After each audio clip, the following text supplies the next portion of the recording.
Francis pokes it along, kicks it in front. Krieger with a shot, and that got tangled up in Carbono skates. Holika, Francis, he scores! Around the boards for Francis. Hardy tries to knock it down. Stevens reaching for the puck. Messier is there. He's got it. He's tied up by Murphy. A shot, score!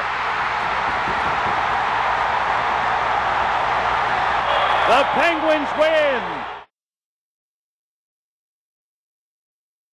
A neat story, we actually had our reunion this past summer in Hartford, and you know, 20-some guys came back, and we all got together, and it was great. Just a good bunch of guys, and we were all kind of growing up, a lot of us at the same time, and sort of getting to know the NHL and getting to know each other, and you know, starting our careers. And it was a special group of guys that still to this day I'm very proud that I was associated with.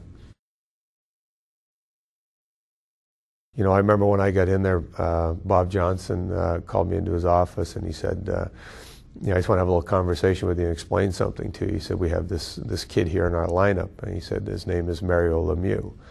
And I said, yeah, and he said, you know, he's our #1 centerman. And I said, yeah. And he said, well, that doesn't mean you can't help us.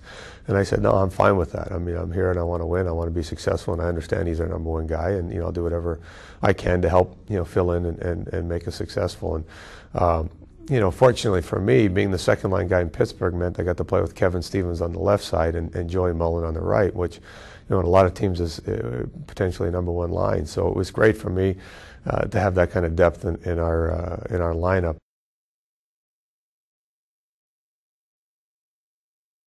When I got to Pittsburgh and played a couple of games with that team, I remember sitting with Al Samuelson one night after a game and having a bite to eat, and I said, you know, this team is good enough to win the Cup. If we can stay healthy and get some breaks, I think we're good enough. And that was, you know, sort of an exciting thing for me at that point in my career. I'd been in the league 10 years and had never come close to winning it. And to look around that locker room and see guys like Lemieux and Stevens and Tocchet or actually Tocchet wasn't there the first year. It was you know, Erie, Lemieux and Recchi and you know, Joey Mullen and Stevens and you know, it's just the talent that was in there gave you that sort of belief that, hey, we get a chance to do that. And fortunately for us, 3 months later, we were able to carry that Stanley Cup around.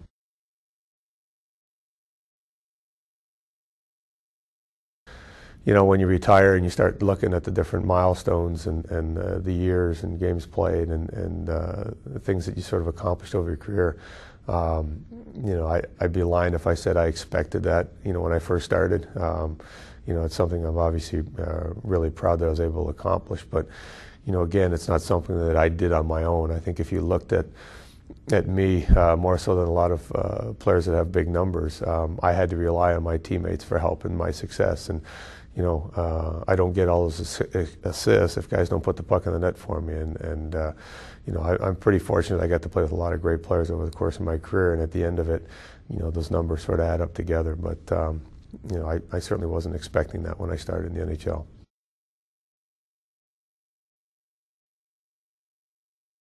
Well, I think that even makes it more special. You know, I think anytime you get that phone call, it's obviously overwhelming and very exciting. But to find out that those are the guys I'm going in with, you know, Messier and Stevens and McGinnis, who I played against for a long time, and understand how great a group of players they are, is extremely special. And even a guy like Jim Gregory, I got to know over my career in the NHL and done so much for the game, and is very deserving of this honor. It makes it even more special.